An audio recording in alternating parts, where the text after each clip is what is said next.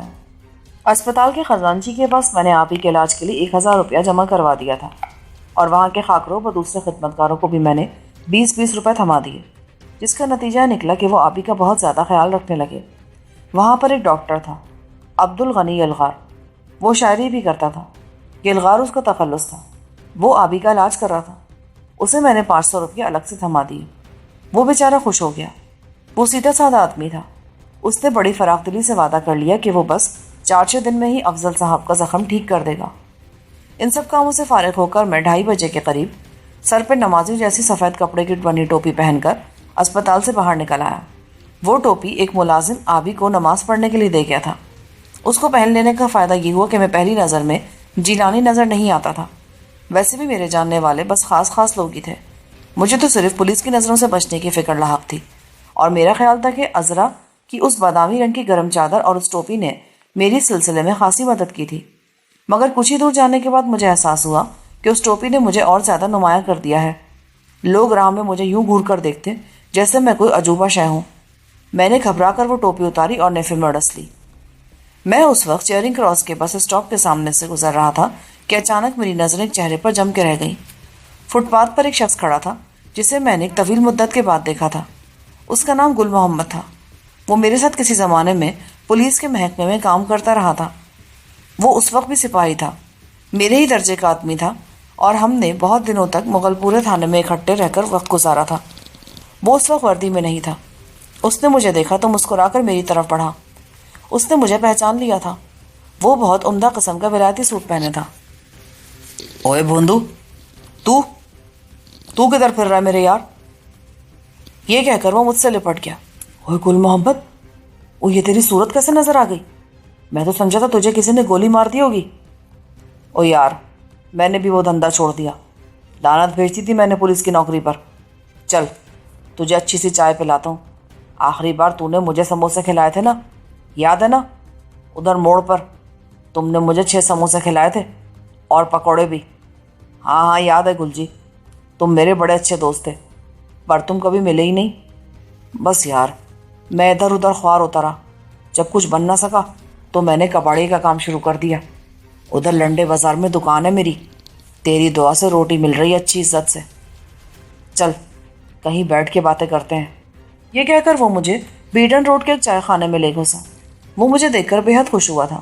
اس کے ساتھ میں نے کچھ بڑے ہی اچھے دن گزارے تھے، اور بھولی بسری یادیں دونوں کے ذہنوں میں پھر سے تازہ ہونے لگی تھیں۔ اوے کاکے، لے آ میرے لیے چائے، پیسٹری اور کباب، جو کچھ بھی ہے لے آ میرے یار کے لیے بھی۔ تو بتا، کہاں ہوتا ہے جیلانی بھائی آج کل؟ تیری تو پھر صورت ہی نظر نہیں آئی۔ تیری وہ نوکری ہے کہ چھوڑ دی؟ وہ تو میں نے بہت دن پہلے چھوڑ دی تھی گل جی، اس سے بنتا ہی کیا تھا؟ یاد ہے تجھے، ہم دونوں پھل فروٹ اور پان سگریٹ تو مفت میں کھایا پیا کرتے تھے کھوکے اور ریڑھی والوں سے۔ ہاں، تمہارے چالان کی دھمکی کام کر جاتی تھی گل جی۔ ویسے تھے تم بہت کانٹے آدمی۔ بس یار، اس نوکری میں دھکے بھی تو بڑے کھانے پڑتے تھے، سر سر سر، ہر وقت سر سر، اٹینشن سلوٹ، سر، دھت تیری کی۔ تو بتا آج کل تیرا دھندا کیا ہے؟ میری کچھ زمینیں تھیں، پھر ادھر انڈیا سے میرا کلیم منظور ہو کر آ گیا تھا۔ میں نے ادھر لیا کی طرف 6 مربع زمین لے لی، بس اسی پر گزر بسر ہے آج کل۔ یہ تو نے اچھا کیا، کلیم جاری تو نہیں تھا؟ او نہیں یار، ایسا بھی بے ایمان نہیں سمجھ مجھے۔ آج دکان پر نہیں گیا تو؟ نہیں، میں نے چھوٹے بھائی کو وہاں بٹھایا ہے، آج میرا ذرا عیاشی کو دل چاہ رہا تھا، چلے گا میرے ساتھ؟ کہاں؟ وہیں کچھ نئی لڑکیاں آئی ہیں اس موجمدار کے پاس، تو جانتا اسے، وہ ابھی تک اپنی جگہ پر جم کر بیٹھا ہے۔ اس گندے بازار کی بات کرتا ہے تو؟ وہاں نہیں رہتا آج کل وہ، اس نے ادھر کنال پارک کے پیچھے ایک مکان خرید رکھا ہے، وہیں سے وہ لال پیلی، سانولی، گوری، مالٹے، سیب، انار جیسی بوتلیں سپلائی کرتا ہے خریداروں کو۔ پیسے ہیں میرے پاس، یہ دیکھ 5000 روپیہ لایا ہوں، چلنا ذرا موج ملا کرتے ہیں۔ نہیں گل جی، میں ایک اور مشکل میں پھنسا ہوں۔ اچھا ہوا تم مل گئے، میرا ایک کام کر دو تو تمہاری بڑی مہربانی ہوگی۔ 1000 کام بول یار، تیرے لیے تو میری جان حاضر ہے، موجمدار پر میں ابھی لعنت بھیج دیتا ہوں۔ دیکھ، میری ایک بہن ہے آسیہ، وہ ادھر بخاری کلینک میں زیر علاج تھی، راوی روڈ پر۔ پھر کیا، بس کسی شبے میں اسے پولیس پکڑ کر لے گئی۔ یہ کل کا واقعہ ہے، اس کے ساتھ وہ ایک نرس ریٹا کو بھی لے گئے ہیں، اور مجھے نہیں پتہ چل رہا کہ انہوں نے اس کو کہاں رکھا ہے۔ آسیہ کا گردے کا آپریشن ہوا ہے اور میں اس کے بارے میں سخت فکر مند ہوں۔ اچھا، یہ تو بڑا برا ہوا، پر کس جرم میں پکڑا انہوں نے اس بیچاری کو؟ یہی تو مجھے علم نہیں ہے۔ تم یوں کرو کہ لوہاری تھانے اور پھر راوی روڈ کے تھانے سے کسی طرح معلوم کرو کہ انہوں نے اس کو کہاں رکھا ہے۔ پھر کیا کرے گا تو؟ پھر میں کسی نہ کسی طرح متعلقہ پولیس افسر کو کچھ دے دلا کر اس کی جان چھڑا لوں گا۔ تیرے ملنے سے مجھے بڑی ڈھارس ملی ہے۔ یہ تو ہے، پر تو خود کیوں نہیں جاتا ان کے پاس؟ وہ خود بتا دیں گے تجھے کہ آسیہ کہاں ہے۔ نہیں، میں خود چکر میں ہوں۔ میرا خیال ہے کہ میری وجہ سے انہوں نے آسیہ کو پکڑا ہے، مجھ پر ایک قتل کا الزام ہے اور پولیس میری تلاش میں ہے۔ ایک آدمی ادھر زمینوں پر میرے ہاتھوں مارا گیا تھا۔ تو یہ قصہ ہے، میرا خیال ہے انہوں نے تیری ہی وجہ سے آسیہ کو پکڑا ہے، مگر خیر، تو میرا جگری یار ہے، میں تیرے لیے وہاں ضرور جاؤں گا۔ چل لعنت بھیج چائے پر، میں ابھی ادھر جاتا ہوں۔ دیکھ، ادھر ایک ڈی ایس پی ہے، خفیہ پولیس کا فرحات شنواری، کہتے ہیں اس نے اسے کہیں چھپا رکھا ہے۔ مجھے یقین ہے کہ وہ اس بیچاری پر تشدد کر رہے ہوں گے۔ تو فکر نہ کر یار، کتنی ایک رشوت دے سکے گا تو، تاکہ اگر میں کسی سے بات کروں تو سارا معاملہ طے کر کے ہی واپس آؤں۔ وہ جتنی بھی مانگے، 10، 20، 30، 50، میں اس کی رہائی کے لیے کچھ بھی دے دوں گا۔ کہ وہی بڑا مال آ گیا تیرے پاس۔ چل چائے پی، پھر میں تیرے ساتھ چلتا ہوں۔ میں تیرے ساتھ نہیں جا سکتا، میں ان کے سامنے نہیں جانا چاہتا۔ ہاں یہ بھی ٹھیک ہے، بس تو ادھر چل کر تو میری دکان پہ بیٹھ جا، جیسے کو خبر ملے گی میں تیرے پاس پہنچ جاؤں گا۔ اتنے میں بیرا نے میز پر چائے رکھ دی، وہ ساتھ میں ڈھیر ساری چیزیں لے آیا تھا۔ چائے سے فارغ ہو کر گل محمد نے مجھے ٹیکسی میں ڈالا اور اسی وقت وہ اپنی دکان پر لے گیا۔ لنڈے بازار کے پہلو میں برانڈ ارتھ روڈ کی طرف سے آنے والی سڑک پر اس کی دکان خاصی بڑی نظر آتی تھی۔ وہ سریا بھی بیچتا تھا اور لوہے کا پرانا سامان بھی۔ کاؤنٹر اس نے بہت عمدہ بنا رکھا تھا، وہاں ٹیلی فون بھی لگا تھا۔ وہ اپنے بھائی سے بولا، اوے چودھری انمول احمد، یہ میرے دوست ہیں جیلانی صاحب، یہ ادھر بیٹھیں گے، انہیں اپنے باپ جیسی عزت دینا۔ میں ایک کام کر کے ابھی واپس آ رہا ہوں۔ لے بھائی تو بیٹھ ادھر، میں دیکھتا ہوں کہ وہ کیا کہتے ہیں۔ ان کو میرے بارے میں کچھ نہیں بتانا، ورنہ میں مارا جاؤں گا۔ وہ تو فکر ہی نہ کر، میں کہہ دوں گا کہ میں اس کا ماموزاد بھائی ہوں، فردوس خان۔ ہاں یہ ٹھیک ہے، اب تو جا، رب رکھا۔ یہ کہہ کر میں انمول کے قریب پڑی کرسی پر جا بیٹھا۔ گل محمد نظروں سے اوجھل ہوا تو انمول بولا، بھائی صاحب آپ کے لیے چائے منگواؤں؟ نہیں بھائی، چائے تو ہم ابھی پی کر آئے ہیں، مہربانی تیری۔ یہ کہہ کر میں اس کے سامنے رکھے اخبار کا مطالعہ کرنے لگا۔